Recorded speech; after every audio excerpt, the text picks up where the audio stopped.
couple of things you can do. Who's the agitator? You're the agitator? Yeah. You can actually use it, even if the guy gets a little, if it starts pushing or something, you can still use this technique before elevating it to a force on force scenario. So you can put your hand, you guys come, actually let's go this way. Wait a minute. Right. So he can see. So he's going to give us some pushes and stuff. You can see just by keeping our hands up, our sheer body weight close together, he's not going to be very effective in what he does. Okay, so we can have some little flexibility. So try to push a little bit. You guys suck, man. All right, come here. You have to go outside. You can't be doing that. No, come on, guys, get out of here. So we can tolerate some pushes and maybe some slaps as long as you keep those hands up and guard before we go into the next force. So we're going to get really, so you have to be close together, like shoulder to shoulder, like this. We're going to try to keep our hands up and just keep walking. Come on, man. Just keep walking. Okay? Yeah. That's all it is.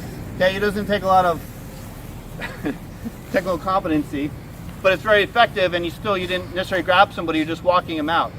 Most of the time, if there's a protester or something, they're just going to be shooting their mouth off. They're not going to get physical. That probably would have happened already. Okay, so if you just yeah, rahu, you want to kind of converge on them, and then you can't. I want to assist doing this with just yourself. So if he's putting his hands up, rah, I just might be like, sir, I'm sorry, you can't do it. You're interrupting the mass. I might be just trying to keep my distance, make sure he doesn't get violent until I get more support coming. Once support coming, these guys show up. Then we start. You got to go. Now you can start moving them out. Okay. You see it because you see it all the time. Even political protesters just waving their hands. They want to be seen and heard. They know they're getting taken out. They just want to make a fuss, right? So this is something that we might be able to use actually someday, but it takes some planning, right?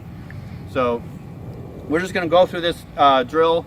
Have one guy be the agitator and just use the soft hands and try to move him. Give some resistance, but you don't actually get into an altercation because that's a different thing than what we're training for right now. So this is very, very important to have, because you want to use it different levels. You want to have more tools in the tool bag that you can use without putting hands on somebody in the best way. So this is something that's a very reasonable response to scenes. So I don't think there'd be any legal issues with this. So again, you just have to articulate what went down. The good thing is that you probably have security cameras around, so that's going to record it. So it's a very effective technique. The thing is that you need manpower and you need to be shoulder to shoulder with your buddies and directing them out. Okay.